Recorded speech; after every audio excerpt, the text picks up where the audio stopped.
ఈరోజు మా ఇంట్లో ఆవకాయ పెడుతున్నామండి.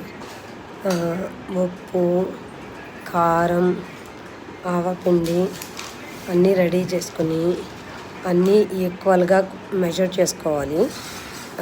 3 కప్స్ కారం అయితే 3 కప్స్ ఆవపిండి, 3 కప్స్ సాల్ట్ అన్నమాట. సో కొన్ని మెంతులు కూడా వేసేసేయాలి డ్రైగా ఉన్నప్పుడే.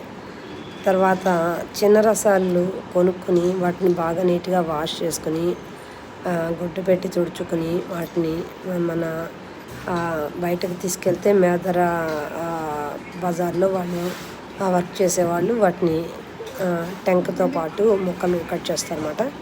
అవి తెచ్చుకొని పప్పు నూనె కొనుక్కొని అన్నీ కలిపి మిక్స్ చేసేసి జాడీకి ఎత్తేయడం అన్నమాట. 3 days తర్వాత మళ్ళీ చూద్దాం.